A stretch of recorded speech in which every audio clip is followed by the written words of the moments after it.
I have served the Indian Army, the Indian Navy, the Indian Air Force, and then again the Indian Navy, following which I've had 2 degrees, 2 MDs. I have had 2 appointments as the Command Medical Officer. I've had 2 appointments as in commanding units, and I've had 2 appointments in being Director General of the Medical Services of the Air Force as well as the Navy. My journey has been long, but it has been extremely fruitful. I have learnt a lot of experience on the way, initially as a specialist treating patients, and then towards the latter half doing a lot of administration of troops as well as looking after hospitals as well as operations.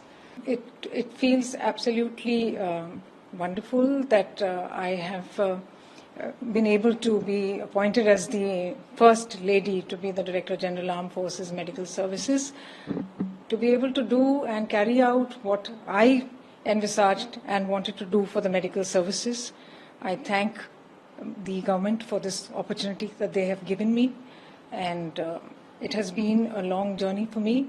My colleagues in the Navy call it the rule of 2, that I have, first of all, been in all the 3 services. I have served the Indian Army, the Indian Navy, the Indian Air Force, and then again the Indian Navy, following which I've had 2 degrees, 2 MDs. I have had 2 appointments as the Command Medical Officer. I've had 2 appointments as in commanding units, and I've had 2 appointments in being Director General of the Medical Services of the Air Force as well as the Navy.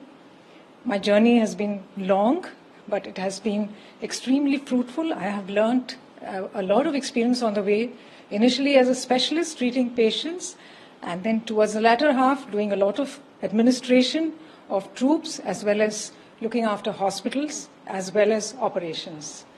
And at every level, I have tried to raise the bar to reach whatever I have at the moment, what everybody is saying is the pinnacle of one's career in the Armed Forces Medical Services. Ma'am, as DGFMS, you are in charge of, you are the senior most doctor or medical officer in 3 armed forces. What will be your priorities as the DGFMS, and how would you want to see the medical arm of the services to be like in next, say, 5 years, 10 years? So as my role is, I am responsible to the Ministry of Defence in terms of policies that I set out in terms of medical care provided to the armed forces, in terms of personnel and the dependents, both in war and peace. My first priority would be to stabilize what has already been put down by my predecessors, to take forward what they have put down by providing what is now in the world a holistic medical care, where I would like to give them primary health care, promotive health care, preventive health care, secondary and tertiary health care, in whatever way and however way it is applicable to the places where they are posted, whether it's in peace or whether it's in war. I would also pay attention to the health care of veterans, which is another very important aspect of looking after them. I would also look at aligning myself with the vision document that my directorate has prepared towards the Vice-Admiral 2047 program.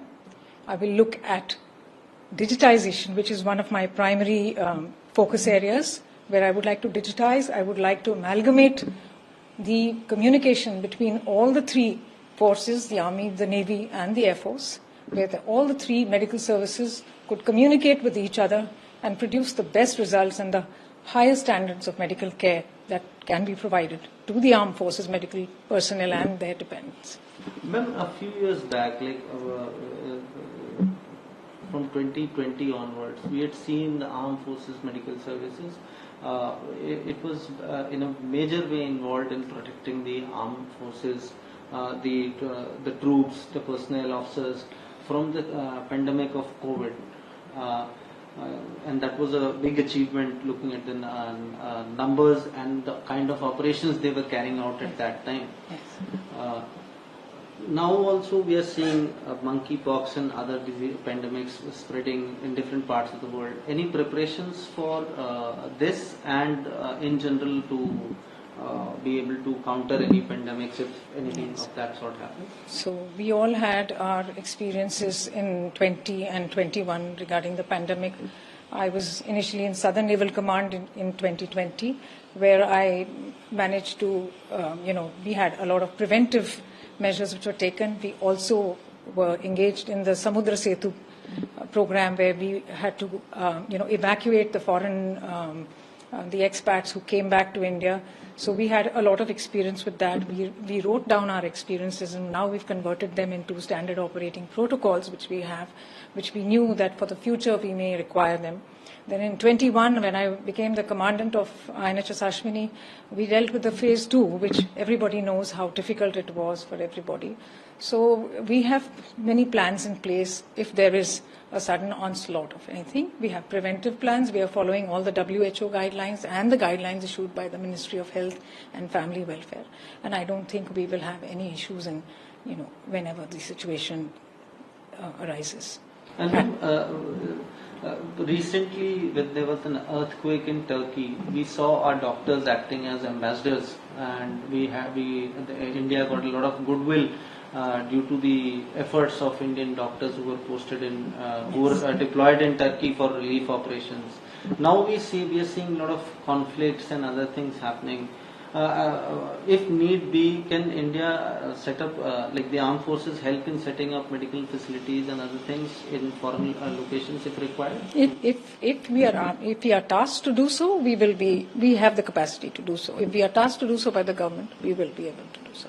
And ma'am, yesterday we saw that there was this Navika Sagar Parikrama, the second global circumnavigation by 2 lady officers. The expedition was flagged off yesterday from Goa, and I could see you were there in the footage. Can you please tell us what is your link to this expedition, ma'am? I have a long association with sailing. Of course, I'm a naval daughter and I'm a naval officer, though my interest in it came up much later. It started with looking after the doyen of sailing and circumnavigation, that is Admiral Avati. I used to look after him when he was admitted at INHS Ashwini, and this is in reference to the first Sagar Parikrama that happened, that Navika Sagar Parikrama, the first one, which happened in 2017. And every day I would know where the boat was and what issues that they had or challenges that they faced. He would share them with me, and I never knew that I would be connected with it in some way. I slowly started getting invited to talk at the functions where these girls, when they completed the circumnavigation, came.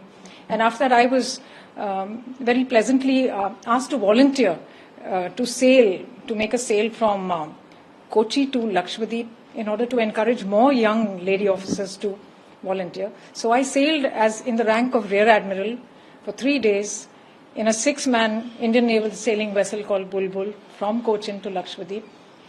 And I think the girls, both Jilna and Rupa, say that they were encouraged by seeing me sail. And sure enough, in 21 September, they volunteered. They were trained for 3 years. My medical officers have trained them to even handle all medical emergencies on board in this sail of theirs, which is going to be 23,000 nautical miles over the next 7 to 8 months. I spoke to them yesterday too. I reassured them. I reassured their parents. They are all set and ready. And in fact, I have learnt a lot from them in terms of looking at people who can be so inspired to take up such a challenge, such adventure, with so much of physical and mental resilience. We have a lot to learn from them. And you sailed as a Rear Admiral? I sailed as a Rear Admiral. That's an achievement. Ma'am, as you said, a lot of young women officers, girls, college students, they all look for inspiration. What would be your message to the girls?